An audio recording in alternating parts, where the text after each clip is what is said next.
Então vamos lá, continuando a próxima aula, dentre as medidas que nós precisamos finalizar, e a próxima é comparecimento do agressor a programas de recuperação e reeducação. A Lei Maria da Penha, desculpa, pessoal, a Lei Maria da... mas eu tô com rinite, prevê no artigo 35, inciso 5, a possibilidade da União, Estado, Distrito Federal e municípios criarem e promoverem centros de educação e reabilitação dos agressores, certo? O mesmo artigo 40, o artigo 45 da mesma lei, ele dispõe, inclusive, que passa a vigorar no Brasil, que nos casos de violência doméstica contra a mulher, o juiz ele pode determinar o comparecimento obrigatório do agressor a programas de recuperação e reeducação. Só que a mesma maneira aplicável para a fiscalização de outras medidas, o Estado ele também não possui condições fáticas de vigiar indistintamente o cumprimento dessa medida. Então, embora exista essa previsão legal e reconhecida a dificuldade de cumprimento, né, nós estamos falando de situações de tutela efetiva de bens jurídicos. Tem um projeto de lei que trouxe a previsão da obrigatoriedade de comparecimento em prol de uma maior proteção possível. Mas aqui eu também tenho que me lembrar dos direitos intrínsecos à personalidade, que eu não posso obrigar ninguém a realizar certos tipos de tratamento. Então, essa é uma medida cautelosa, tá, pessoal? Acompanhamento psicossocial do agressor por meio de atendimento individual ou em grupo de apoio. Aqui nós estamos falando, inclusive, de uma ideia de justiça restaurativa. Esse mecanismo ele tem a finalidade de possibilitar a reabilitação do agressor para que ele consiga superar ou realizar o acompanhamento adequado, tá? Uma coisa que eu gostaria de falar para vocês aqui neste tópico, gente, é que quem quer faz. A pessoa, ela escolhe. E em uma sociedade de consumo como a nossa, você precisa escolher parar.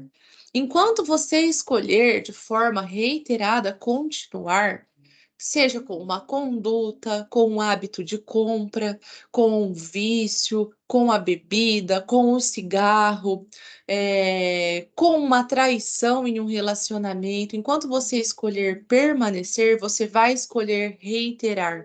E essas escolhas, elas estão presentes em tudo na vida da gente. E a escolha de permanecer em uma situação de reiterações de agressões, seja ela qual tipo seja, é feita pelo agressor. Por isso é muito importante o grupo de apoio. Muitas vezes, a pessoa ela é um bom pai, por exemplo.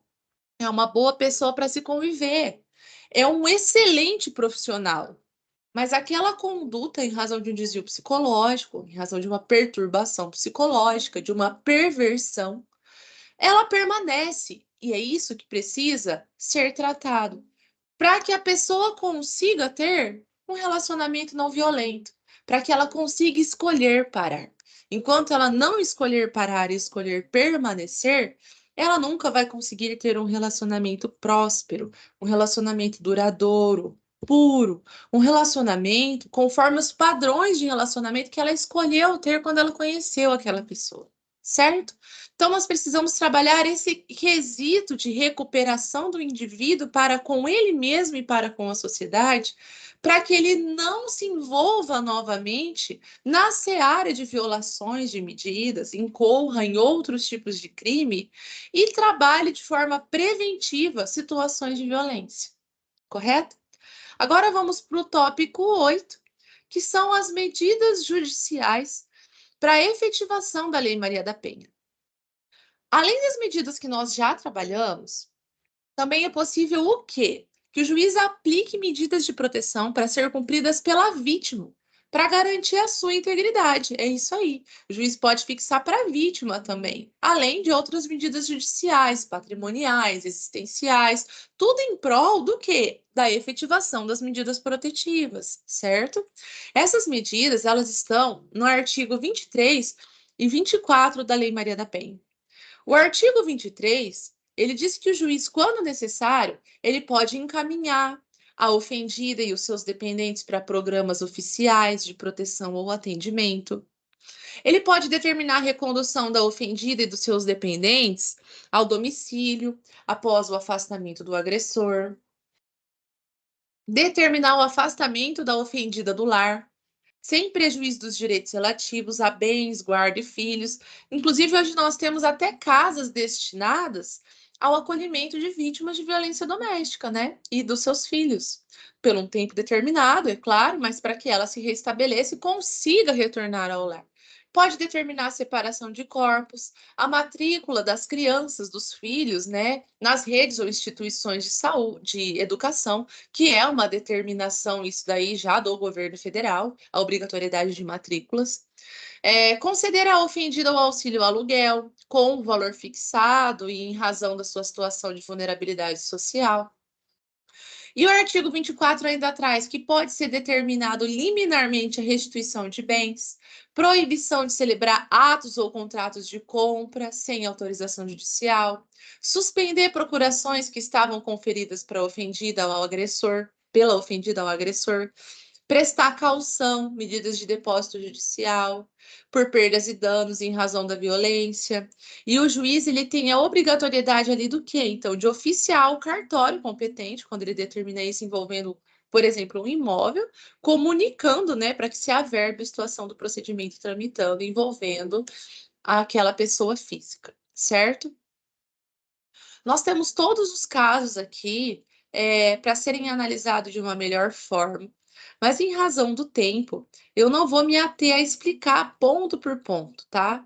Mas todos estão explicados na apostila também, senão a gente não consegue terminar o curso hoje. Mas a professora trouxe a explicação de cada um para vocês. Por quê? Porque eu preciso trabalhar outro tópico, que é o tópico 9, que envolve a prisão do suspeito de agressão contra a mulher ou quem se identifique com. A medida de efetivação mais drástica que nós temos no ordenamento jurídico, na seara criminal, é a prisão. A prisão, ela limita o direito de ir e vir da pessoa, que é um direito constitucional, e ela impede que ele exerça demais outros direitos que decorrem da situação dele como indivíduo existente no planeta. A medida da prisão, dentre uma das medidas protetivas, é a decretação da prisão cautelar do requerido ou do suposto agressor. Nós estamos falando aqui da possibilidade, então, de uma prisão em flagrante, quando o fato está acontecendo, acaba de acontecer, ou se enquadra em uma situação de flagrância, é apreendido com instrumentos, enfim, objetos do crime. Nós estamos falando da possibilidade de uma prisão temporária, em razão de uma investigação, e nós estamos falando da possibilidade de uma prisão preventiva. Lembre-se que a violência doméstica, ela passa a ser uma agravante, inclusive para aumentar a pena, e que não é possível substituir a pena por doação de cesta básica, por exemplo, ou trabalhos comunitários, tá? Quando eu estou falando de situações prisionais envolvendo a medida protetiva, tá? A medida de prisão, inclusive, ela não tem um prazo determinado quando eu estou falando da prisão preventiva, tá bem, pessoal? Apenas a prisão temporária e a prisão em flagrante, que precisa ser convertida, né, em prisão preventiva ou em liberdade provisória, tá? Agora, o agressor, ele recebe também a ordem de afastamento dos familiares. A prisão já vai exercer isso, certo? Nos termos do artigo 20 da Lei Maria da Penha, é possível que em qualquer fase do procedimento seja decretada uma prisão preventiva contra o agressor, certo? Seja de ofício ou a requerimento do Ministério Público. Também é possível a decretação por meio de representação da autoridade judicial, tá? Outra situação importante aqui que eu não poderia deixar de falar para vocês que envolve a prisão tá além do artigo 20, é que antigamente a legislação ela contava apenas com a possibilidade de decretação da prisão cautelar e não tratava das situações de reincidência, ou seja, dos casos de descumprimento de medida protetiva, né, de decretar uma nova prisão porque descumpriu a medida protetiva. Claro que o judiciário ele tem outros mecanismos e formas de prevenção, porque aí era realizada uma prisão e decretada a autuação de um outro procedimento. Hoje, nós já contamos com uma inovação dentro da Lei Maria da Penha, que é o artigo 24A, que trouxe a previsão do crime de descumprimento de medida protetiva, tá? Nesta fase, a legislação inovou em que sentido? Porque ela trouxe uma tipificação específica em caso de violência e em caso de descumprimento da primeira medida que foi concedida. Esse tópico é muito importante na medida que a lei ela busca e ela continua fazendo isso, mecanismos para coibir a violência, certo? Para coibir a violência contra a mulher. Então, dentre todos os mecanismos que nós já tínhamos, nós tivemos a criação do artigo 24A, que veio para tipificar mais um tipo de situação que se trata, agora como criminosa, do crime de descumprimento de medida protetiva. Reiteradamente, gente, as medidas protetivas elas são descumpridas. Quem convive com o Poder Judiciário, quem advoga, quem atua, quem trabalha com essa matéria, consegue perceber a quantidade de reiteração de descumprimentos que acontecia, sem acontecer uma punição em razão do descumprimento. Por quê? Ela serve, inclusive, como uma medida de coação, para que a pessoa ela não reitere aquele comportamento. E o mecanismo ele atua da seguinte forma: opa, se eu descumprir a medida protetiva, eu não vou ter apenas uma advertência, eu não vou ter apenas uma comunicação ou uma multa do judiciário, eu vou ter mais um inquérito contra mim de descumprimento da medida protetiva. E isso se começou a acontecer em razão dessas reiteradas práticas e do entendimento jurisprudencial dominante sobre os reiterados descumprimentos, entendeu? Que isso não configurava nem sequer o crime de desobediência. Então, a pessoa ela saía realmente impune em razão do ato de descumprimento. O STJ, ele firmou o entendimento de que para você caracterizar o crime de desobediência, não é suficiente só o descumprimento de uma decisão judicial. É necessário que não exista uma outra sanção específica que afaste a incidência do crime de descumprimento de medida protetiva. Em razão disso, a Lei 13.641 de 2018, ela teve o objetivo de introduzir como mais uma forma de proteção o artigo 24A, que traz a seguinte redação: descumprir decisão judicial que defere medidas protetivas de urgência previstas nesta lei, certo? Então, é uma disposição legal que veio no sentido de reafirmar os mecanismos de proteção que estão na Lei Maria da Penha, para regular junto ao Poder Judiciário brasileiro todas essas situações, e ela merece ser reconhecida como mais uma medida de proteção da vítima. O próximo tópico que eu preciso trabalhar com vocês é o auxílio às vítimas em razão da violência. Então, nosso tópico 11, em contrapartida, visa apresentar as situações, os canais de atendimento, como, por exemplo, o 180 ligação, que o governo público, né, as situações do poder público, disponibilizou para atender as mulheres e as pessoas que se enquadram como em canais que podem ser utilizados tanto pela vítima quanto para qualquer outra pessoa que identifique uma vítima em uma situação de violência contra a mulher. Esses canais, eles abarcam as situações de violência de gênero que estão previstas na Lei Maria da Penha.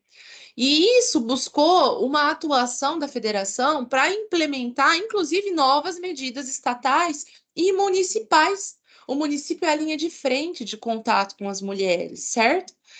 E aí nós temos como, por exemplo, a criação das coordenadorias da mulher, que visa a atuação estadual e municipal e tem o socorro direto para essas vítimas. Os municípios hoje eles possuem, né, já tem a determinação constitucional de legislar sobre assuntos locais, a legislação sobre a criação, por exemplo, de casas para a proteção da mulher e o enfrentamento, junto com a autoridade policial, guarda municipal, situações que envolvem descumprimento de medida protetiva. Nós temos hoje, por exemplo, em vários municípios, as Patrulhas Maria da Penha, que são grupos especializados da Guarda Municipal ou da Polícia Militar, voltado única e exclusivamente a fazer a fiscalização das medidas de proteção. Temos o botão do pânico, que é entregue para a vítima em situações imediatas de violência ou de urgência que ela necessite comunicar às patrulhas sobre o descumprimento de violências. Ele funciona como um canal instantâneo de comunicação da vítima com a autoridade policial. Além das casas de acolhimento das vítimas, mas nós precisamos citar também que em 2022 o governo ele criou do Rio de Janeiro a Rede Mulher, que é um aplicativo pela Polícia Militar para socorrer as vítimas de violência. A ferramenta ela já está funcionando e ela possibilita, inclusive, um botão de emergência que aciona o canal 190 e outras funcionalidades. E atua de forma conjunta ali com o Poder Executivo e a proteção das mulheres. É um aplicativo bem interessante, tem 5 ícones, tem a delegacia online, relacionada ao site da Polícia Civil, tem a Rede Mulher de modo camuflado, para que a mulher ela possa pedir um socorro, né? Porque muitas vezes ela não tem acessibilidade a isso. E eu oriento a leitura e o acesso ao site que explica como esse aplicativo funciona e que deveria ser implementado, inclusive, em todos os estados da federação. Agora nós encerramos mais uma aulinha e a partir do tópico 12 nós vamos trabalhar na próxima aula as determinações da Lei Maria da Penha, correto, pessoal? Muito obrigada.